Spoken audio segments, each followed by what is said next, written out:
ovo vreme navikli ste da se javljamo iz restorana Alaska Barka sa Ribarskog ostrva. Dakle, dobrodošli u Gastronomski vodič. Moje ime je Ljiljana Bandić, a pored mene je šef kuhinje Milan Ivušić, koji za vas opet sprema neki interesantan recept. Ovog puta je u pitanju to zapečena supa, je li tako? Da, jest. Šta to tačno znači? Šta nam je sve potrebno za ovo jelo? Prvo, dobar dan i dobrodošli. Za zapečenu supu nam treba goveđa bistra čorba ili buljon, crni luk, bosiljak, pešun, tost, hleb, sir parmezan i sir trapist.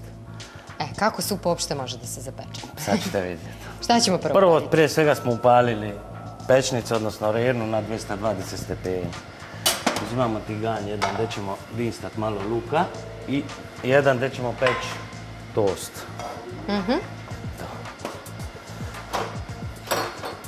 U tiganj za luk stavljamo malo ulja. Pomerit ćemo se u šefu. Ne smeta. Hvala, da. Imamo luk. I sjećemo na trakice, odnosno na žilije. Nekako sve jela uglavnom počinju tako što se luk dinsta. Pa da, njemu je u suštini on je osnova svega i potrebna nam je termička obrada. To je negde luk kao začin više nego kao prilog. Ma da, on daje i začin i daje punoću jelu svako. Uzet ćemo tost, tu neka nas se peče, šerpica, to je ta čista goveđa supa, buljon, da nam se ugreje. Ovo je jako jednostavno, jako dobro i interesantno jelo. Nešto što na brzinu možete da Ma da. spremite kod kuće. To.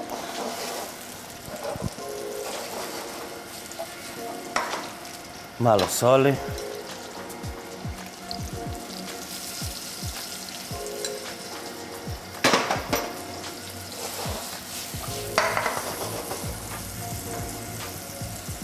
Mi smo već tu narendali sir trapist i parmezan koji ćemo poslije staviti na supu, odnosno tost pa supa. Malo da popusti, da osmekša. I to će ovoj supi dati jako interesantan ukus. Da li to može biti kao neko predjelo, recimo? Pa da, Možemo kao toplo služiti? predjelo, da, naravno, da, jeste. Mi ga tu u Alaskoj Barci tako i serviramo kao toplo predjelo. Da otvori apetit za sljedeće delicije.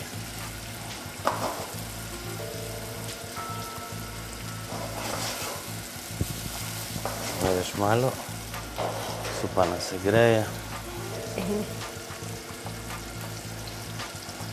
Renu smo palili pre da bude na temperaturi, pošto je potrebno samo jako malo da zapeče sir od kore. Na kojoj temperaturi Na ćemo peći? 220. Ok, to je sad dosta. Stavit ćemo malo bosiljka, malo timjana, malo pešun. Sad ćemo to ponovo malo prodinstati da oni puste aromu. Uzet ćemo njuh. Duboki, naravno. To je ok. Sad goveđu. Ulje odvojimo koliko ga ima.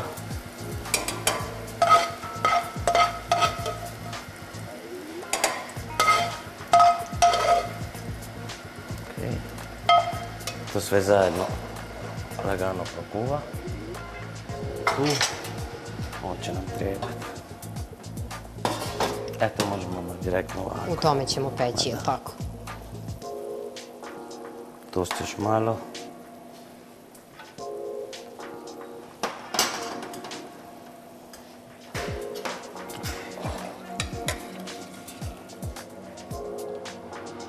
Napunimo činjenicu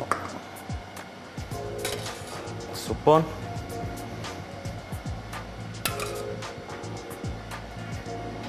Će biti dovoljno. Uzmemo tost, osjećamo malo krajeve da bolje upadne. Tako tu. Trapista.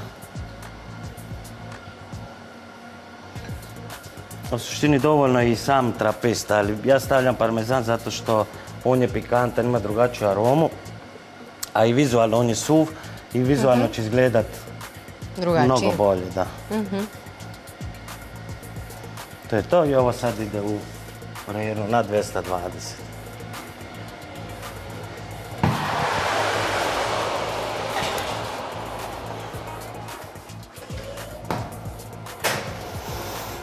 Koliko dugo će mu trebati? Otprilike možda 4 minute.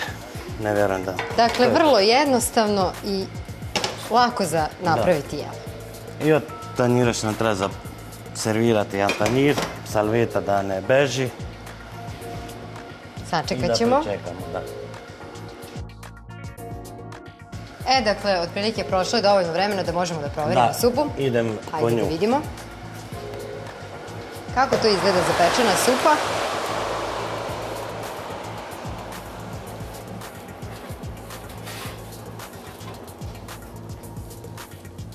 Pažljivo da se ne opečete i vidi. Ovdje nam treba obavezno krpa. Interesantno. Ali lepo miriše.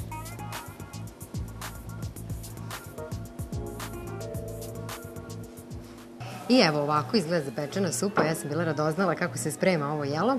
Ali evo, možete i sami da vidite. Ja ću to da probam, a šta možemo da kažemo o jelu? To je u stvari predjelo, je li tako?